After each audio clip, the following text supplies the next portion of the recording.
This is the lecture on psychological disorders, or abnormal thinking and behavior. Psychologists spend a lot of their time trying to understand the various types of psychological disorders, what causes them, and treatment for them. For this lecture, I want to concentrate primarily on the types of psychological disorders, and then in another lecture I'll be talking more about treatments for them. If you haven't already, please open up the PowerPoint for psychological disorders, which is abnormal thinking and behavior. One of the things that I want you to know is that psychologists view psychological disorders as any other kind of medical disease or disorder. Thus, we use what's called the medical model. We treat psychological disorders just like any other medical disorder, like cancer or diabetes or high blood pressure. Just because the disease or disorder is in the brain doesn't mean it doesn't have a biological basis and it can't be approached treatment-wise in the same way that other diseases and disorders are. Likewise, just as some people aren't personally responsible for the diseases and disorders that they contract, sometimes that can also be said for psychological disorders. If there is a genetic predisposition to a disorder or some other biological cause for a disorder, this may be something that a person cannot help. And it might not be the case that they can simply think themselves out of a psychological disorder. So although it may seem that psychological disorders would be in a different category from other medical disorders, psychologists do not treat it that way. I want to discuss briefly what we use in general as the criteria for what is considered abnormal behavior. Most psychological disorders have the criteria of abnormal behavior in part of their diagnosis. So what you see on the slide are three different criteria for what we mean by abnormal. The first one is that abnormal behavior is considered deviant, which means it is outside of society's norm. For instance, a person who is covered head to toe in tattoos might be considered deviant simply because that is outside of psychology's norms. However, does it constitute a psychological disorder? Probably not. Maybe. That we would have to do much more investigation into this person's state to make that determination. But the first criterion is that the behavior is deviant, different from society's norms. The second criterion for abnormal behavior is that it is maladaptive. That is, it is bad for the person. Take, for example, schizophrenia. Schizophrenia involves hallucinations and delusions, false sensory experiences and false beliefs. These false sensory experiences and false beliefs can cause a person to harm his or herself or other people. So that is considered maladaptive. It is bad for the person. The third criterion for abnormal behavior is that the behavior causes personal distress. A person with an anxiety disorder, for example, may worry excessively, causing him or her a great deal of personal distress. A person who hoards, for example, probably has a great deal of inner turmoil or distress because of the hoarding. So we really need to see all three of these criteria to say this person's behavior is abnormal and this person might meet the diagnostic criteria for a psychological disorder. But one thing I want you to keep in mind is that our behavior is along a continuum. You simply cannot point to a person and say that person is abnormal, or point to another person and say that person is normal. All of us, to some degree, show some shades of abnormal behavior from time to time. The difference is, again, does it meet these three criteria and is it consistent? So there may be some of us who are organizers, who are planners, but we wouldn't say it's to the point where we are in a disease or disorder state because of it. So again, I want you to think of psychological disorders and behavior in general along a continuum, from really not present to very severe and causing problems for that individual.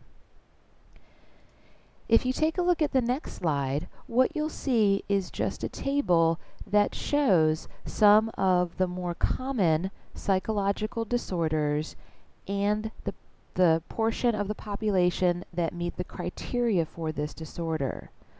1 in 4 adults currently in the United States experience a mental health disorder in a given year. 1 in 4. So it is much more common than you might think. If you take a look at the percentages on this slide, you'll see that almost 45% of people meet the diagnostic criteria for some kind of psychological disorder at some point in their life. So that statistic is a little bit different. This is over the course of a lifetime.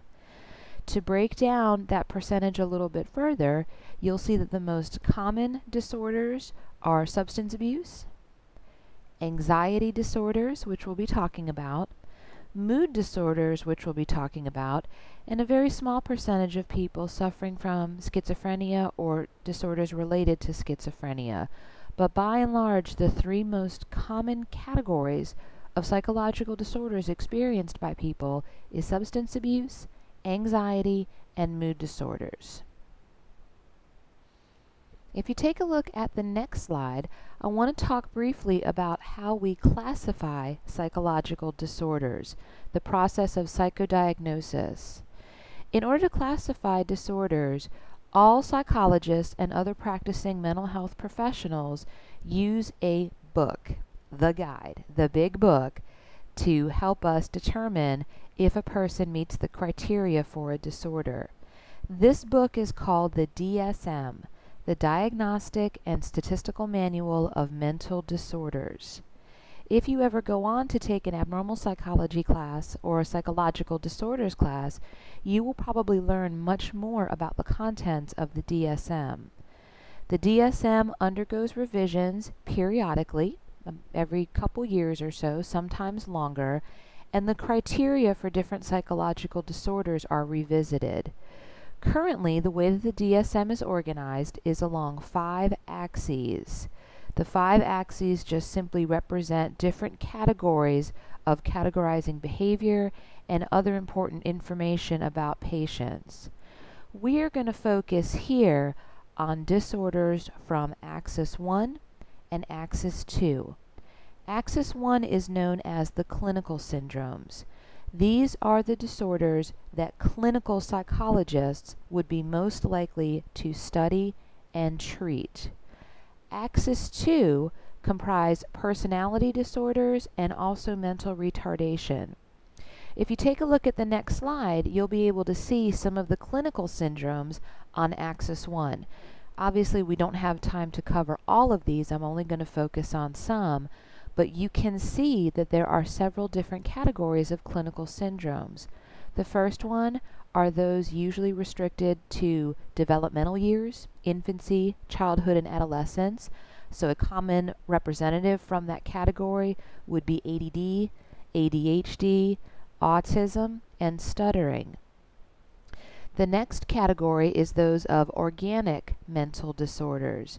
So these are mental disorders that are caused by a very predetermined brain abnormality, such as dementia or amnesia, caused by damage to actual brain tissue, sometimes by disease, sometimes by external toxins, something like lead, for example. The third category are substance-related disorders, so the maladaptive use of drugs and alcohol. So we see dependence and abuse within this category. The next category of clinical syndromes are schizophrenia and other types of what we call psychosis. I'll talk more about schizophrenia in a little bit, but in general, schizophrenia and types of psychosis represent a person who has a break from reality, a person whose perceptions and experiences are not necessarily grounded in reality. The fifth category that you see are mood disorders. So included within those would be depression, bipolar disorder, and mania. And we'll talk a little bit about each of those. If you go to the next slide, you'll see the remaining clinical syndromes. Number 6 are the anxiety disorders, one of the most common categories of psychological disorders. So we're going to talk about those different manifestations. That would include generalized anxiety, that would include panic disorder, that would include obsessive compulsive disorder, and that would also include phobias. Those are all manifestations of anxiety. Then we get into somatoform disorders. These are disorders in which a psychological state produces a physical reaction. For instance, a person's arm or leg might be paralyzed, but the paralysis is not caused by any physical reason. It is all psychological. Same thing for blindness. A person may experience blindness that cannot be explained by any physical cause. It is purely psychological. Those kinds of disorders would fall under somatoform disorders. The next category is dissociative disorders. This is where a person displays some sort of dissociation. That dissociation may be a loss of memory, we call that amnesia, or a complete loss of identity, or the formation of multiple identities. So when we have a person who has some sort of dissociation or break from who they are, whether it be in terms of just their memories of past events or a complete loss of connection to their own identity, we would say that they are probably suffering from dissociative disorders. The next category are sexual and gender identity disorders. And the last category is eating disorders. So again, these 10 categories would be researched and treated primarily by a clinical psychologist, most likely in some sort of hospital or clinical setting. Not necessarily always inpatient, but definitely in some sort of professional setting. Some of the more milder disorders, mild forms of depression or mild forms of anxiety, for example, would probably be treated in any therapist's office. If you take a look at the next slide, you'll see a general description of Axis II disorders, the personality disorders. Personality disorders are diagnosed when particular personality traits are observed to an extreme, such that they become deviant or maladaptive. Remember those criteria. So when a personality trait becomes deviant or maladaptive or leads to a person's personal distress, we may be able to diagnose that as an actual personality disorder. And we'll be talking about some of those as well. What I'd like to do first is talk about some of the clinical syndromes that we see on Axis I. I'm going to go over a couple of categories of Axis I disorders. Particularly, I want to talk about anxiety disorders, dissociative disorders, mood disorders, and then schizophrenia. And then I'll talk a little bit about personality disorders. The first category of Axis I disorders that I'd like to talk about are the anxiety disorders, which start on the next slide. There are many, because anxiety is one of the most common psychological disorders experienced. What you see on the PowerPoint slide is a list of just some of those. These are the ones that I would like for you to know. The first one is called generalized anxiety disorder. This is when a person experiences anxiety, but there is no specific target of the anxiety. In other words, the person isn't necessarily afraid of something in particular. He or she just has general worry. So there's no specific target, there's no specific reason necessarily for the anxiety. So I want you to categorize someone with generalized anxiety disorder as someone who worries a lot, about a lot, most of the time. A person whose just predisposition is to be a worrier, even about the most minute and trivial things. So that is generalized anxiety disorder, also known as GAD. We call it that again because there is not necessarily any particular reason for the anxiety or any particular target for the anxiety. This is probably one of the most common anxiety disorders, and like most of the anxiety disorders, it is much more common in women. I want to say about a 2-to-1 or even 3-to-1 ratio, much more common in women than men. The second anxiety disorder that I'd like for you to know is phobic disorder, or if someone experiences a phobia. There are many, many types of phobias out there. We see phobias to a particular target object, like spiders, or snakes, or water. And then we also see phobias to particular situations, being in a high place, being in a closed-in place, for example. So, phobic disorders is when we have a specific target for the anxiety. In other words, the person can be completely functional and have no problems when that target of the phobia is absent. But when the target of the phobia is present, we begin to see those symptoms of anxiety. Increased heart rate, increased respiration, sweating, all of those sympathetic nervous system responses, and probably a maladaptive response to the phobic target. The third type of anxiety disorder that I'd like for you to know is panic disorder. A person who has panic disorder will experience from time to time what are known as panic attacks. Panic attacks are brief, very strong and intense anxiety attacks. The person can literally feel as though he or she is having a heart attack. It is that strong of a sympathetic nervous system response. But what is most peculiar about panic disorder is that oftentimes a panic attack will come on for no reason when the person is otherwise relaxed and pretty much in a stress-free environment. So it's not as if a panic attack comes on when a person is completely stressed out or is in a very stressful situation. Panic attacks can happen anywhere. And that's what can potentially make them so devastating to a person experiencing them, is that they cannot necessarily be predicted.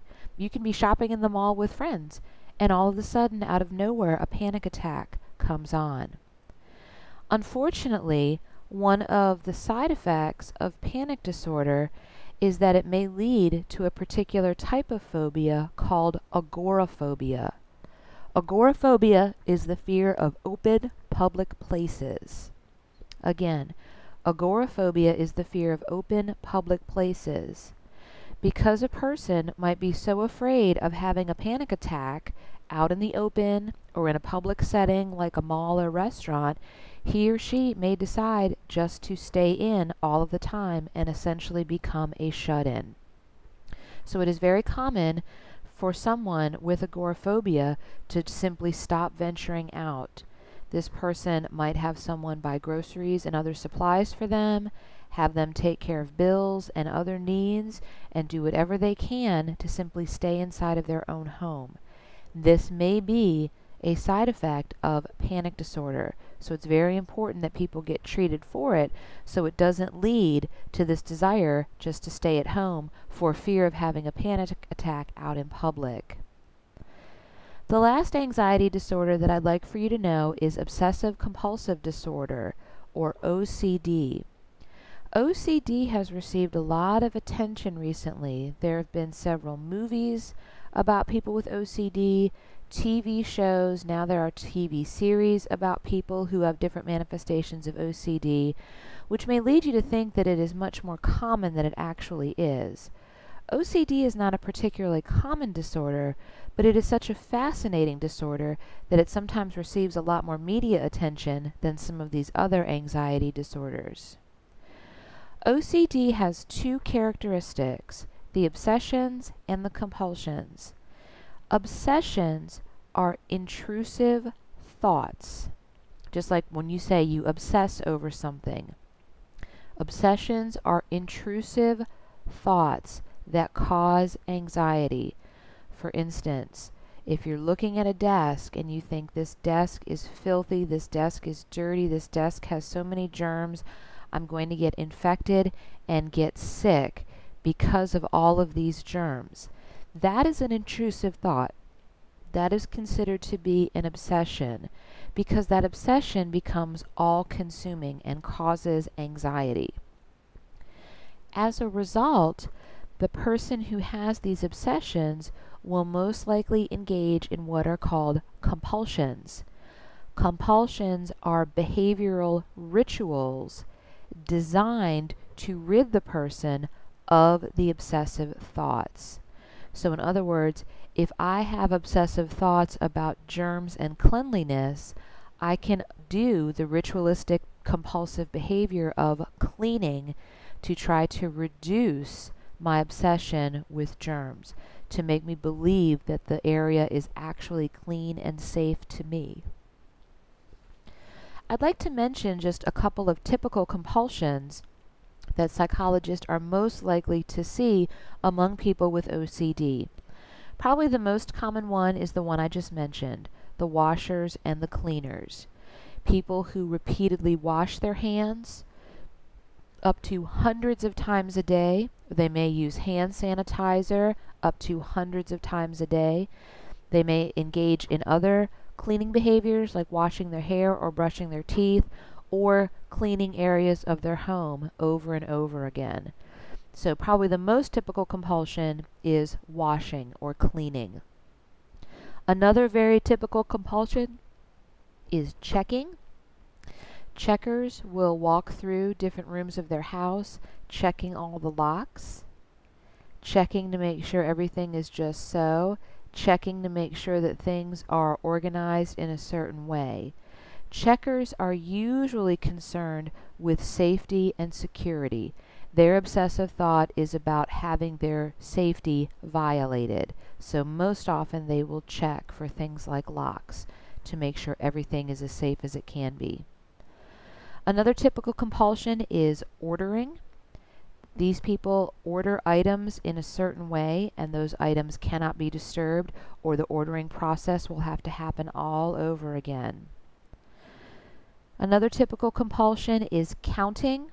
Commonly we see people who count the number of steps, who will tap a certain number of times on objects or flip a switch a certain number of times. Counters will count on their fingers.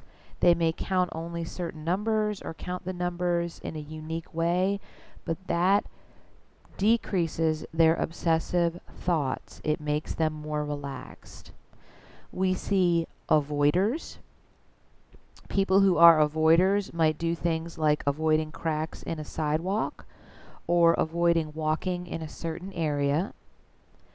We see repeaters. People who say certain words or phrases over and over again. And then one that's received a lot of attention lately is hoarding. People who have obsessive thoughts about the potential value of items, or if they have been violated or abandoned in some way, they may collect items as a way to sort of put a protective blanket around them, for lack of a better word.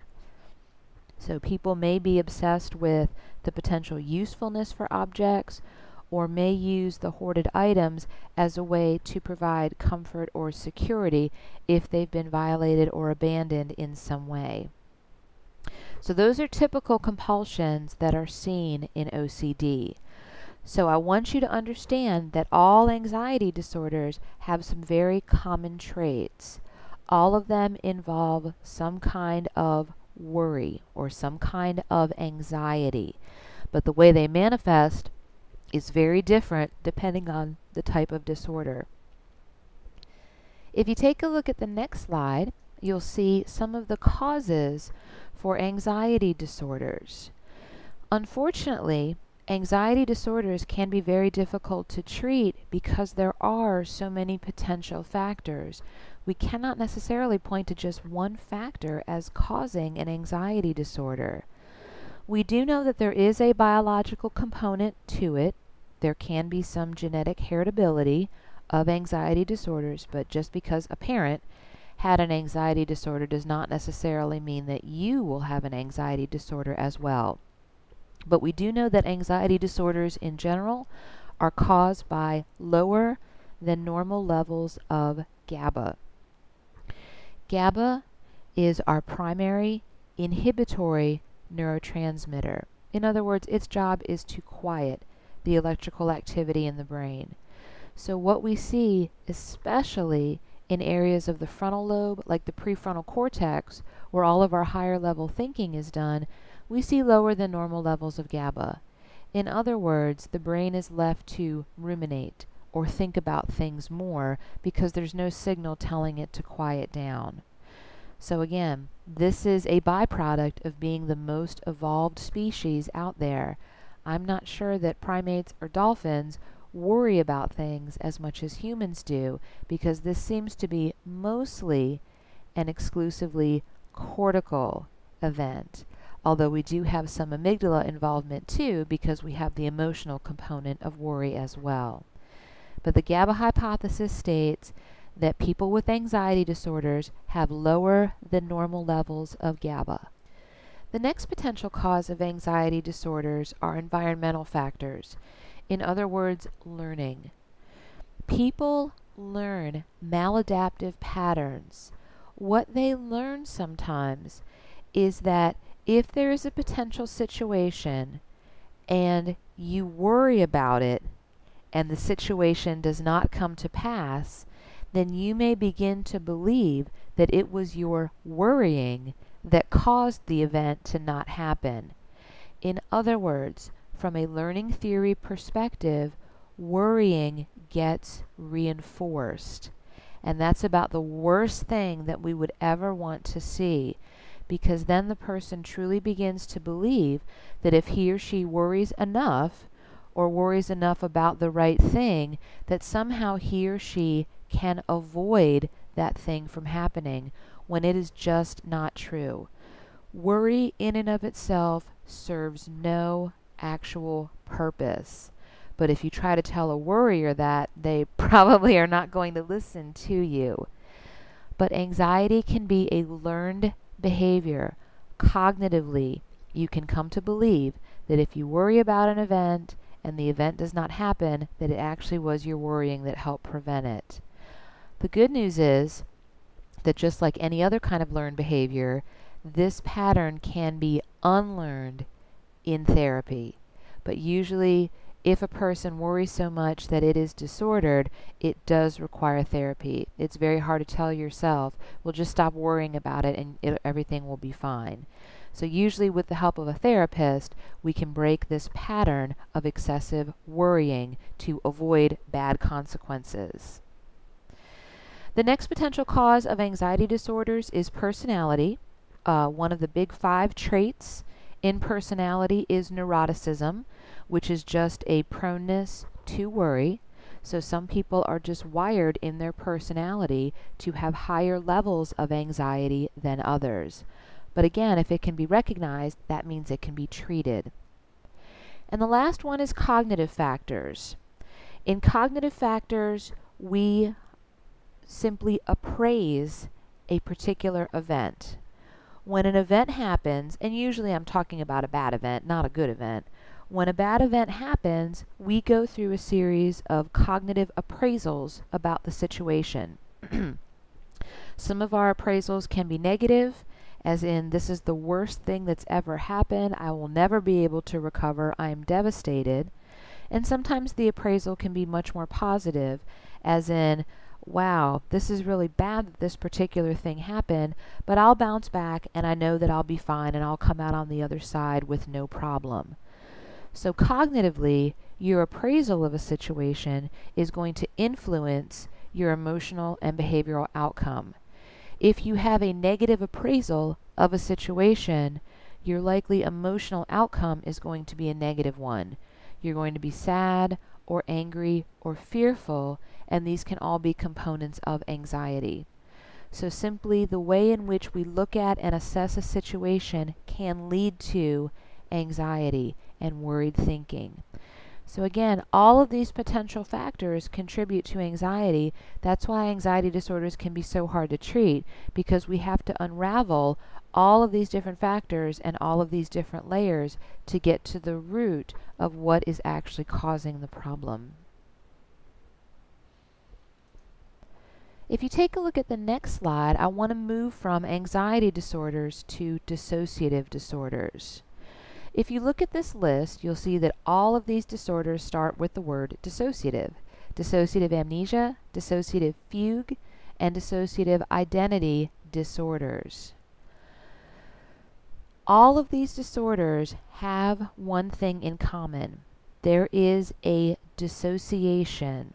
In other words, there is some sort of removal of a person's memory or sense of identity.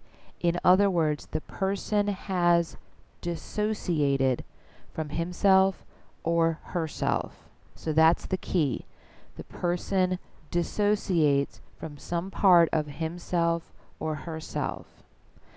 Dissociative amnesia is just amnesia, a loss of memory, that is not caused by any particular physical reason. When we have amnesia because you bumped your head, or heaven forbid you were in a car accident, or something else that is medically diagnosable as a biological cause, we would call that organic amnesia. It is amnesia or memory loss that is caused by a very clear brain-related event.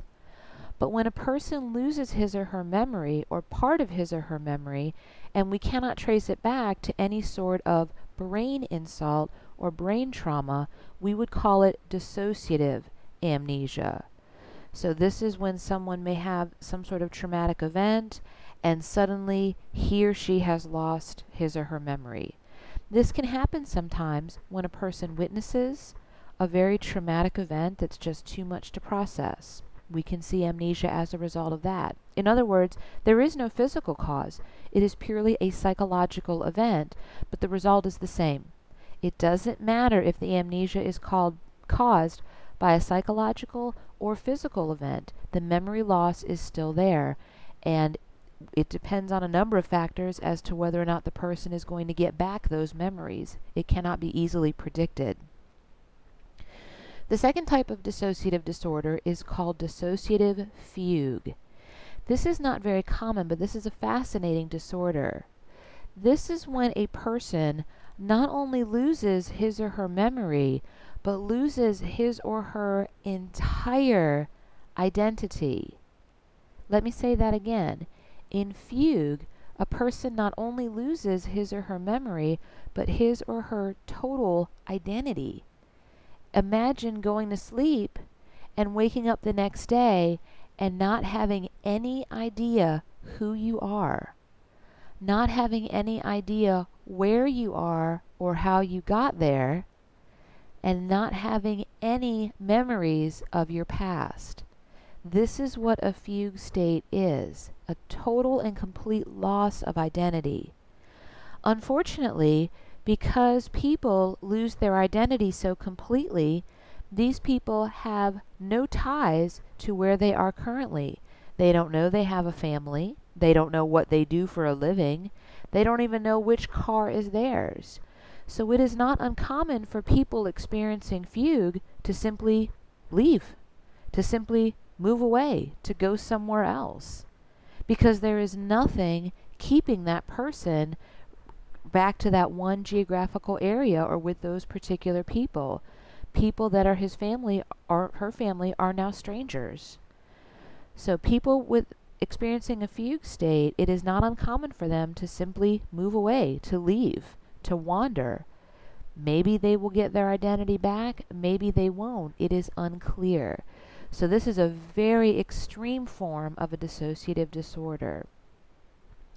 The third one that I'd like for you to know is dissociative identity disorder, or DID. This disorder was formerly called multiple personality disorder, or MPD.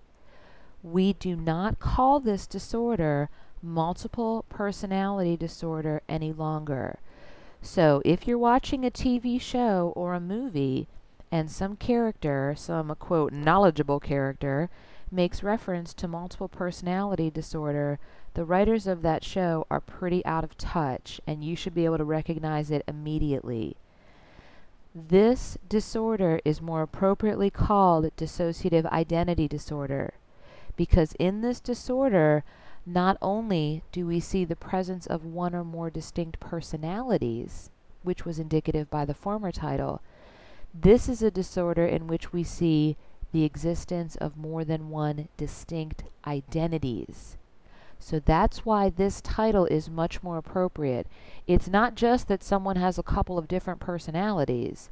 This person has a couple of different distinct total identities.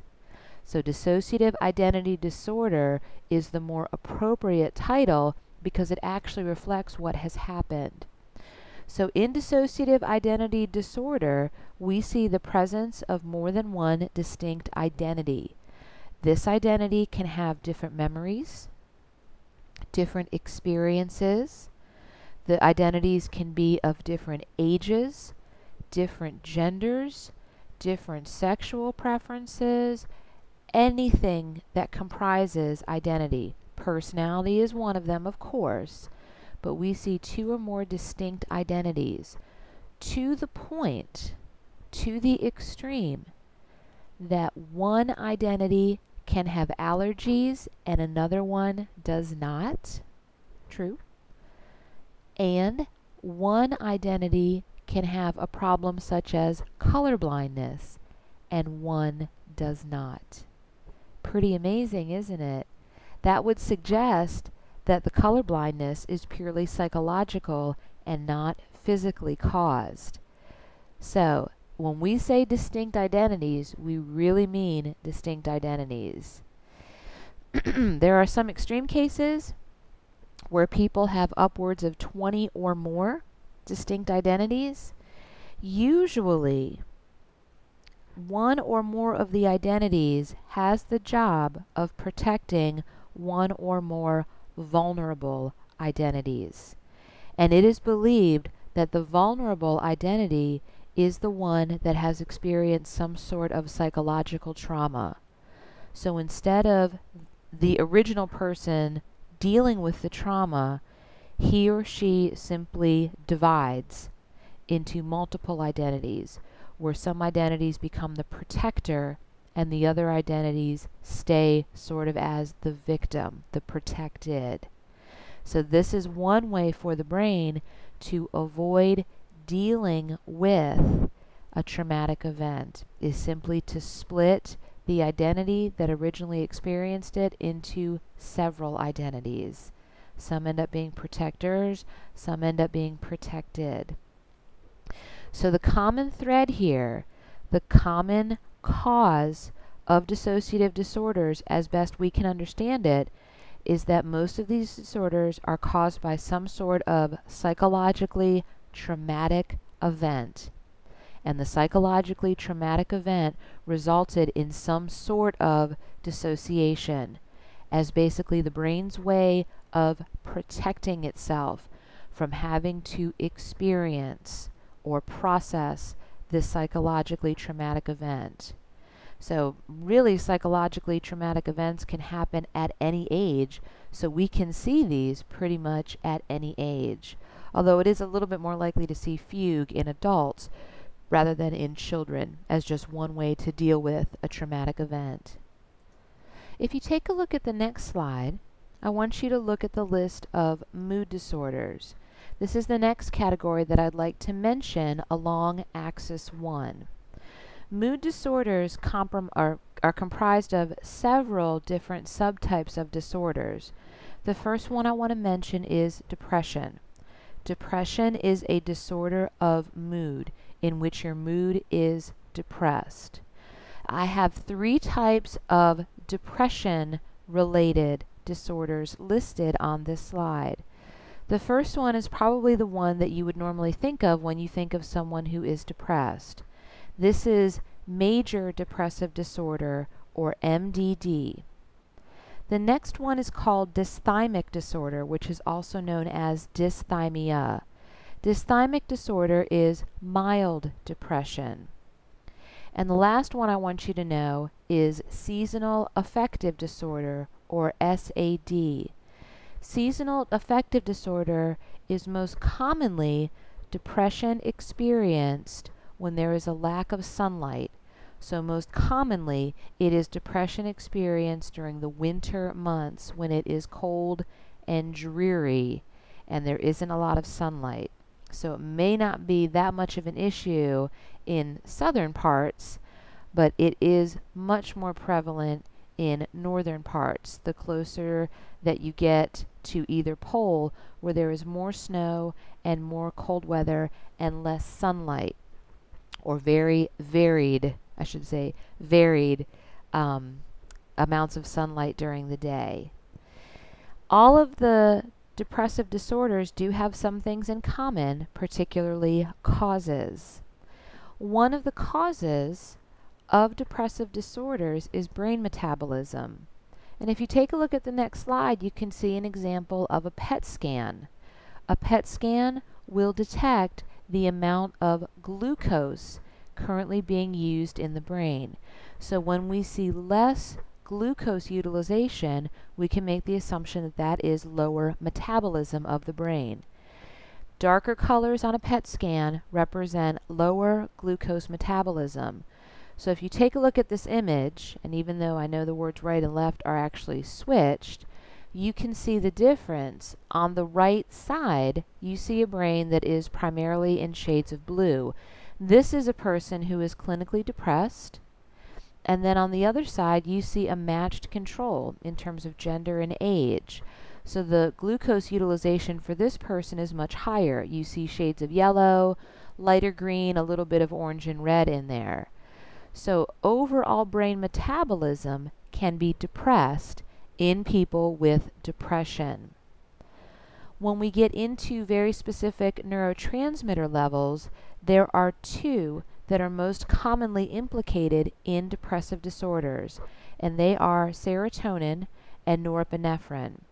So when I talk about treatments for depression, most of the current treatments for depression either address the serotonin system, the norepinephrine system, or sometimes both. So those are the two neurotransmitters that are believed to be causes in depression. We believe that both of those have lower than normal levels. That depression is caused, at least in part, by lower than normal serotonin levels in the brain and lower than normal levels of norepinephrine in the brain. The last major cause that holds these depressive disorders together are cognitive factors. Like I mentioned just a little while ago with anxiety disorders, it is believed that our appraisal, our cognitive appraisal of a given situation can lead to symptoms of depression. Again, if you take an event and you have a very poor, irrational cognitive appraisal of it, again, this is the worst ever, I'll never get through this, I don't know how I'm going to survive after this, versus, you know what, this is a very bad situation, but I'm going to make the best of it, and you know what, I'm going to be okay. That cognitive piece can lead to depression, because obviously the person who had the poor appraisal may experience depression symptoms on the other side as a result of that poor appraisal, where someone who had a more realistic and rational appraisal, a very healthy cognitive appraisal, is going to come out on the other side not feeling depressed. So again, just like anxiety, there are several factors that can lead to depression. What I want to talk about on the next slide is the symptoms of depression. Most of us are familiar with the symptoms of depression just on a superficial level, but I think it's good just to go over what psychologists look for when they are trying to make a determination as to whether or not a person is experiencing depression. We generally categorize the symptoms into two major areas, emotional and physical. So if you look at the emotional symptoms, clearly sadness, loss of interest or enjoyment in your favorite activities, feelings of emptiness or hopelessness, feeling stressed, nervous, or overwhelmed, trouble concentrating or making decisions, feeling worthlessness, feelings of guilt, feeling irritable or restless, and thoughts of death or suicide. On the physical side, lack of energy, change in sleeping patterns. Notice it says sleeping too much or too little. Either way, if there is a change in sleeping patterns, that may be indicative of depression. Change in appetite or weight, same thing, either an increase or a decrease in weight. And then various bodily disturbances, aches and pains, headache, back pain, digestive problems, and dizziness. So this is what psychologists are going to be looking for and asking about if you come in experiencing symptoms of what you think are consistent with depression. And like I said, most of these are typically what we think of when we think of a depressed person. If you take a look at the next slide then, to categorize these into either dysthymic disorder or major depressive disorder, psychologists have a way of determining which of the symptoms are the most critical and for how long they've been experienced. If you look at the bottom, you will see the difference between criteria for dysthymic disorder and major depressive disorder. For dysthymia, the patient must have 2 of the 6 symptoms marked with an asterisk plus depressed mood for at least 2 years. So, he or she must show sleep problems, feelings of hopelessness, regret, energy problems, concentration problems, and appetite disorder, at least 2 of the 6 for at least 2 years. For major depressive disorder, the patient must have 4 of those symptoms plus depressed mood or what we call anhedonia, the loss of enjoyment, for at least 2 weeks. So you might say, well, why is major depressive disorder major and dysthymic disorder is minor if the timeline is different? The timeline is different in that major depressive disorder only requires a short period of time, but the symptoms are more and they are much more severe. In major depressive disorder, we see the depression really affect all aspects of the person's life. Their interpersonal relationships, relationships with their partner, their performance at work, social interactions, everything is potentially affected by the depression. Where in dysthymic disorder, we still can see a relatively high-functioning person who is simply having to deal with these symptoms of depression. So with major depressive disorder, it is much more life-upsetting. The depression really takes over all aspects of the person's life because the more symptoms that you have, the more it is going to affect all of those different areas of a person's life. So major depressive disorder is major. It is severe depression.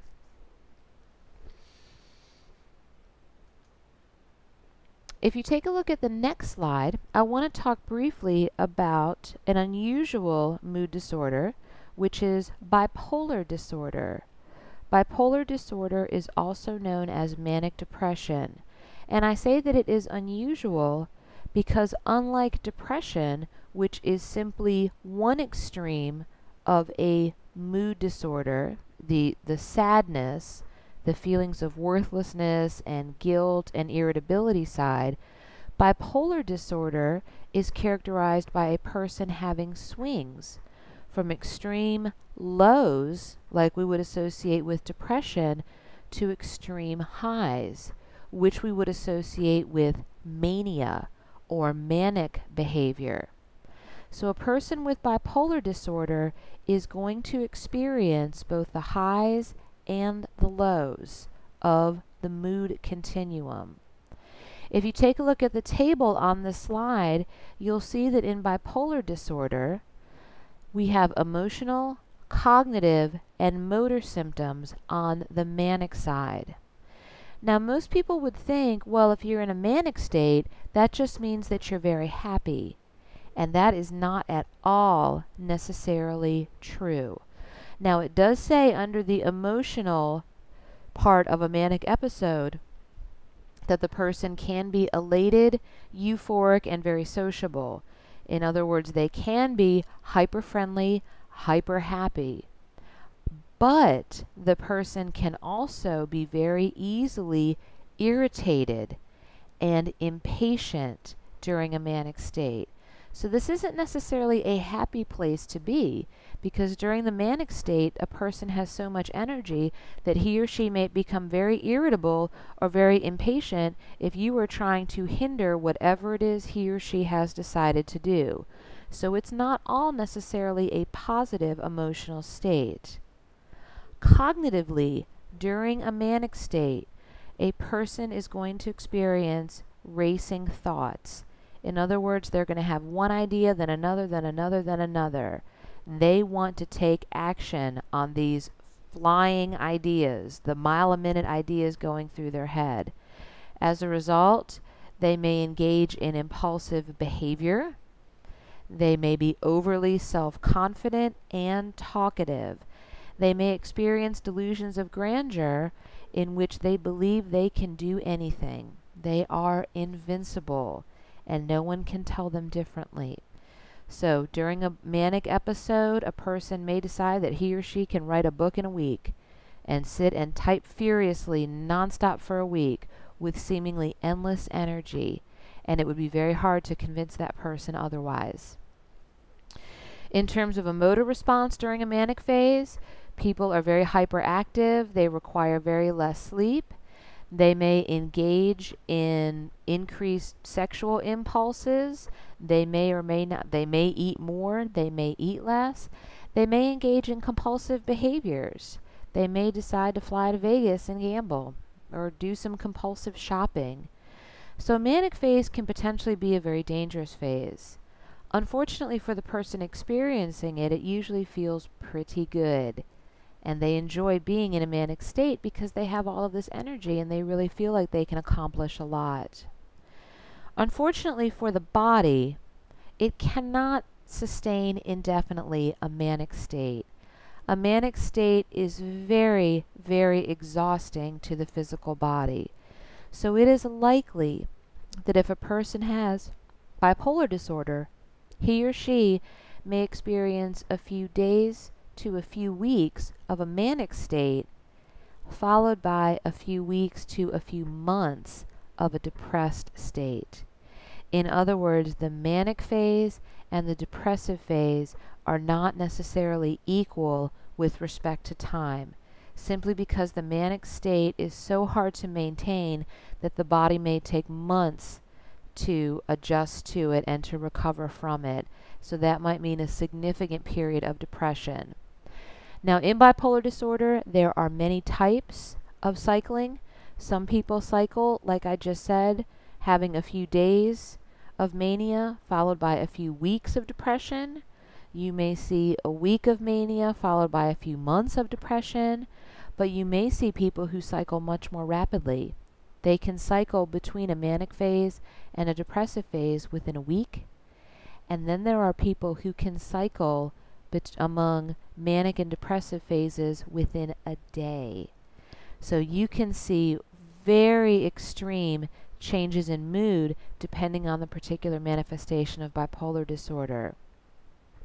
One thing I neglected to mention with respect to mood disorders in general is that depression, the different forms of depression, are more common in women, about a 2-to-1 ratio.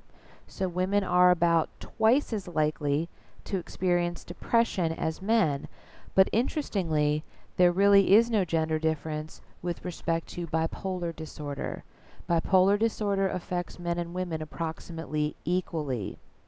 The only interesting gender difference, and this is not an absolute, it's just a trend, is that in bipolar disorder, men tend to experience a manic phase first, and women tend to experience a depressive phase first.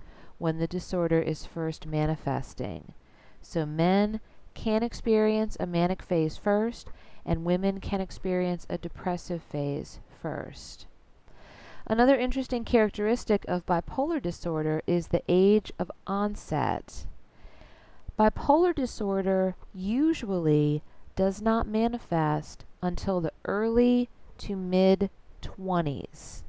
Early to mid-20s. So a person can go through childhood, adolescence, even part of young adulthood with a very stable mood, and then all of a sudden begin to show symptoms of bipolar disorder and maybe not understand what's going on, or more critically, not recognize what is going on. So this may be during prime college years, starting job years, securing intimate relationships with others, finding a significant other, even starting a family, and bipolar disorder can hit. So it's just something that I want you to be aware of, that the age of onset is right around the early to mid-20s on average. Not for everybody, but on average. It's something to look for if you or someone you know is experiencing some rapid changes in mood. All right, moving on to the next slide. The last clinical syndrome or Axis 1 syndrome that I want you to know is schizophrenia. Probably one of the most fascinating psychological disorders out there. Schizophrenia is one of the most interesting psychological disorders because in schizophrenia there is a break from reality. The word schizophrenia actually means split mind. That is, the mind splits or removes itself from reality, such that we have two realities, the quote real world or outside world, and then a person's inner world. There is a split or a divide between the two. So schizophrenia has nothing to do with a disorder like dissociative identity disorder, because in dissociative identity disorder, all of the identities are still in contact with reality. All of them are in contact with reality and are aware of really what is going on. A person with schizophrenia has a break from reality. He or she cannot reliably be sure of what is actually happening in the real world because it is being processed by this new inner mental reality. In schizophrenia, we see a host of symptoms that are used for its diagnosis. In no particular order, we see delusions, which are false beliefs. A person with schizophrenia may believe that he or she is a secret spy, that he or she is being watched by the government, that he or she is a prophet, or that he or she is some sort of famous person who is currently in hiding for some reason. Any kind of false belief that you can think of can be experienced by someone with schizophrenia. The next symptom is hallucinations. Hallucinations are sensory experiences that are not real. In other words, they are sensory experiences from potentially all five senses or any of the five senses that are not real. A person with schizophrenia may see, in quotes, bugs crawling on his or her skin. He might see somebody's face melt. He or she might hear voices that are not there. He or she may taste things that are not really there, or may smell strange odors that are not really there. So hallucinations can happen in any of the five senses, but again, the key is they are not real. The person believes that they are occurring, but in actuality they are not. Another symptom in schizophrenia is disordered thought. Disordered thought simply means a jumble of thoughts that come together somewhat randomly and as a result, the person may speak in a disorganized way and behave in a disordered way. For instance, putting on a swimsuit to go outside when it's in the middle of winter and it's 15 degrees. So those disordered thoughts may lead to disorganized speech and behaviors, and I'm going to show you an example of that in just a minute. A person with schizophrenia may have inappropriate emotional responses, again because he or she is no longer in touch with reality or kind of comes and goes into and out of reality. If you tell the person that someone has just become very sick or has passed away, that might be met with a laugh.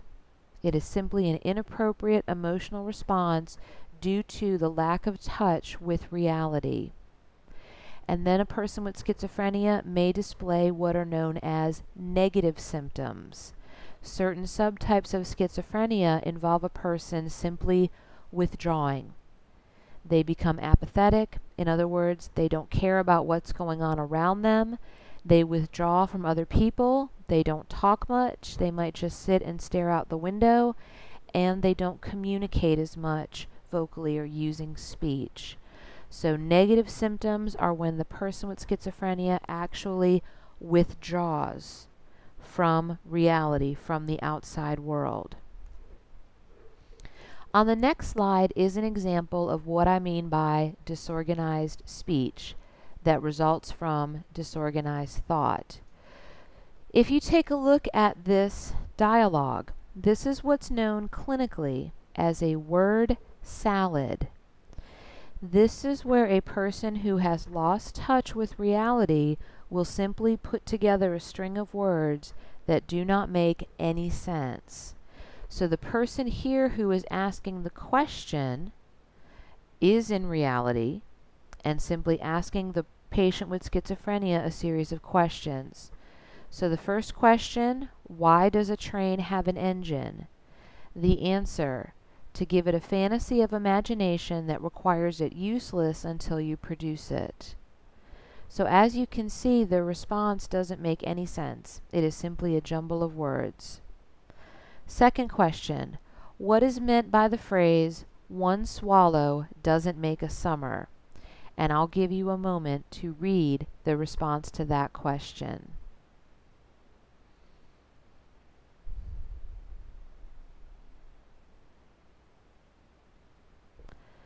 So again, as you can see, the response is not indicative of someone who is in touch with reality. So these are word salads, a jumble of words spoken by someone who has lost touch with reality, and this is indicative of schizophrenia or some other kind of psychotic disorder. If you take a look at the next slide, you're going to see a very specific manifestation of that disordered speech. This is called a neologism. A neologism is a new word. The term neologism literally means new word. A person who has lost touch with reality may make up new words. So I'm going to read the question, and I want you to read the answer given and see if you can find the new word. How do you feel today? Yes, sir, it's a good day, full of rainbows, you know. They go along on their merry way without concern for asphyxiation or impurities.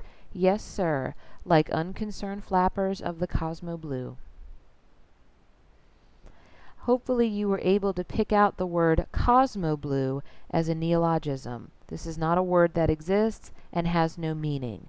But to a person with schizophrenia, surely it does have meaning. In their own internal reality, it probably does have meaning, but it is irrelevant to those of us who are actually functioning in reality. If you take a look at the next slide, I want to talk briefly about some of the causes of schizophrenia. The first and probably most well accepted hypothesis is what's called the dopamine hypothesis. It is believed that people with schizophrenia have too much dopamine in their brain. People with schizophrenia have too much dopamine. Therefore, medications for schizophrenia target primarily the dopamine system and reduce the level of dopamine. It's not the only neurotransmitter that is implicated, but in most traditional medications for schizophrenia, this is the one that we try to reduce. As those levels of dopamine are reduced, in other words, as people are on the medication, their symptoms of schizophrenia do tend to lessen. In other words, they come back to reality. Another interesting hypothesis as a potential cause for schizophrenia is what's known as the developmental hypothesis. When infants are born, there have been studies done, follow-up studies over the years, that trace back when an infant is born and whether or not he or she subsequently developed schizophrenia as an adult.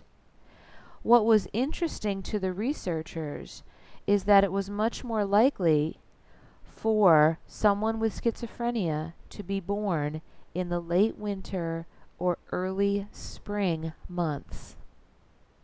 Again, it was much more common for people with schizophrenia to have birthdays in the late winter or early spring months.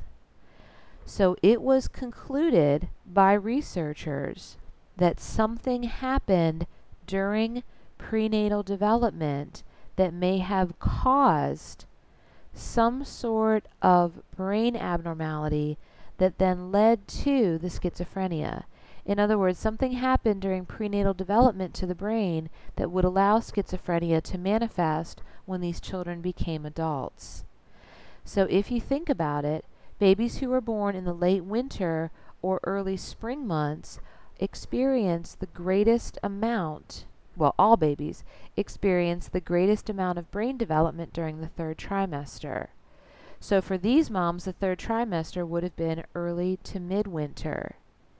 And we all know what commonly happens to people during those winter months. People tend to get the flu. So it is believed that there is an association between maternal illness during the last trimester and susceptibility to schizophrenia. Now, it's a weak relationship at best. It's nothing to be worried about, but it just was more common than chance that a baby born in late winter or early spring would be more likely to develop schizophrenia as an adult when mom was sick during the last trimester. So again, just another reason that prenatal development and prenatal care is so important. If you take a look at the image that I have on the slide, this is a scan that shows some of the structural abnormalities of the brain in someone with schizophrenia. This is a study in two twins, two identical twins. One developed schizophrenia, one did not. If you take a look on the left side at the well twin, you will see that the overall brain volume is fairly dense, as we would expect, and the areas in the brain that carry cerebrospinal fluid, these areas are called ventricles, are relatively small, as they should be. On the right side, the affected twin has overall less dense volume. In other words, you see a lot more area where there's spaces and not quite so much of the gray spongy matter, and the ventricles are enlarged. That is, in the affected twin, we see less overall volume in the brain. Now, I can't say that that actually causes schizophrenia, but it has certainly been shown to be related to schizophrenia. What I'd like to mention next are the personality disorders, and these are on axis 2 of the DSM. So if you take a look at the next slide, you're going to see some of the more common personality disorders. There are actually 3 clusters of personality disorders: Cluster A, Cluster B, and Cluster C. But what I'd like for you to focus on are those that are in Cluster B and in Cluster C. So in no particular order, let's just take a look and talk about the ones as they are listed here. Under the anxious or fearful cluster, this is also known as Cluster C, you're going to see 3 disorders. One is avoidant, one is dependent, and one is obsessive compulsive. So if you take a look at the description pretty much matches what these extremes in personality represent. Avoidant personality disorder is characterized by someone who has severe social inhibition. These people are also very sensitive to criticism. So in other words, people with avoidant personality disorder would simply rather avoid people than have to interact with them because of their overwhelming social anxiety and their fear of criticism from others. This particular disorder affects males and females equally. You can see the ratio is about 50-50. The second personality disorder in the anxious-fearful cluster is dependent personality disorder. This personality disorder is characterized basically by an extreme need of other people, to the point where the person simply cannot make decisions without input from someone else and cannot take an independent stand on his or her own. This person is usually very fearful of separation and tends to be submissive to the wishes of others. If you take a look in the percentage column, this particular personality disorder is more common in women, about a 70% ratio to about 30% in men. These are people who make sure that other people's needs are put ahead of them. The last one that I want you to know in the anxious-fearful cluster is the obsessive-compulsive personality disorder. This is different from full-on OCD as an anxiety disorder. A person with obsessive-compulsive personality disorder is overly preoccupied with orderliness, perfectionism, and having control of a situation. These people are extremely inflexible, not open, and not necessarily very efficient. They tend to be cold emotionally. And this disorder affects males and females approximately equally, about 50-50. If you take a look in the dramatic impulsive cluster, this is also known as cluster B, you will see 4 disorders that I'd like for you to know. The first one listed is the histrionic personality disorder. This is someone who shows overly exaggerated and often inappropriate emotions to the point where it becomes almost theatrical. People who are histrionic can show very rapidly shifting emotions depending on the situation, and they're often somewhat egocentric. This is a person who's going to walk in the room wearing a big feather boa and make a grand entrance, maybe with some sort of entourage, just overly dramatic and overly theatrical. As you can imagine, this one is much more common in women. The second one is narcissistic. A person who has narcissistic personality disorder believes that he or she is very important. They tend to really have a lack of empathy for others. In other words, they are not interested in the needs of others because they are so self-absorbed. They tend to have fantasies of success. They tend to not be able to see the viewpoints of others. They just want to be admired and appreciated by others because they have such a high opinion of themselves. This particular personality disorder is more common in men. The next one, which has received a lot of attention lately, is the borderline personality disorder. A person who is experiencing borderline personality disorder is really out of touch with his or her identity. So that's why on the slide it says that these people are unstable in self-image and mood. They have very unstable interpersonal relationships. They tend to be very impulsive. They also tend to be unstable in mood. They may make some poor choices with respect to compulsive shopping or compulsive sexual activity or substance use, and they may also experience brief psychotic episodes. So people who are borderline tend to be very impulsive and very unpredictable. They can change at the drop of a hat. This particular disorder is more common in women. You see the ratio is approximately 60-40 with respect to female versus male prevalence. And the last personality disorder that I want you to know is the antisocial personality disorder. This is a person who would be categorized as a psychopath or a sociopath. These are the common terms that are used to describe someone who has antisocial personality disorder. They have an extreme lack of regard for others safety and well-being, and they also have no regard for society's rules or any kind of authority.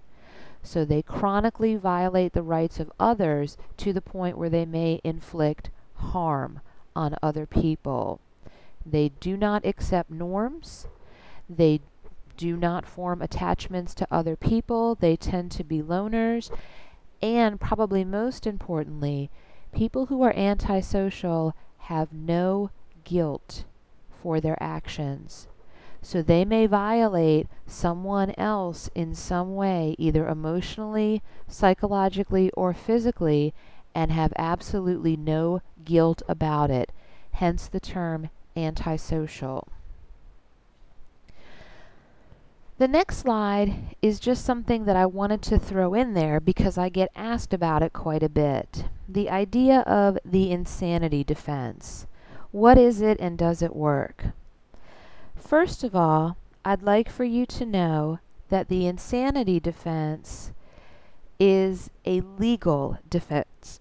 The word insanity does not exist anywhere in the DSM. Insane or insanity is not a psychological diagnosis. It does not exist anywhere in the DSM. The terms insane and insanity are legal terms which are used to characterize someone who should not be held responsible for his or her actions because he or she cannot understand the consequences of those actions. So we never talk about diagnosing someone as insane because that doesn't make sense. There is no such diagnosis. But we often see in the media people who are trying to use the insanity defense to get out of a harsh sentence or prison time or whatever the case may be. So the insanity defense is actually only used a small percentage of the time. So the first part of this graph shows the percentage of felony indictments resulting in an insanity plea, where the attorney on behalf of the client even actually uses the insanity defense. So if you see that small blue sliver, that's how rarely it's used. It's not often, although the public perception is much higher. Approximately 25% of insanity pleas result in acquittal. That is, the person is found not guilty by reason of insanity. However, unlike most popular views or what is shown in TV or the movies, rarely would a person who is acquitted because of insanity simply walk away scot-free. Most of the people who are acquitted by reason of insanity go right to some sort of mental institution. In other words, he or she may not be serving jail time, but he or she will be going to a facility, because obviously if you use the insanity defense, that means a person is not fit for society and needs rehabilitation. So the public perception is probably more that a person who successfully uses the insanity plea just simply walks away with no jail time and no other consequences, when that is simply not the case. So what I've done today is reviewed some of the different psychological disorders. What is interesting about the disorders is the way in which they manifest, both with respect to gender and age. Anxiety and depression disorders are much more common in women, and the symptoms of them can really start during the adolescent years all the way through adulthood. Bipolar disorder is equally common among men and women and tends to have its onset in the early to mid-20s. And schizophrenia, which I'm not sure I did mention, is also approximately equally common in males and females, and similar to bipolar disorder, also has its average onset in the early to mid-20s. So we don't necessarily see a characteristic pattern for all psychological disorders in terms of gender and age distribution.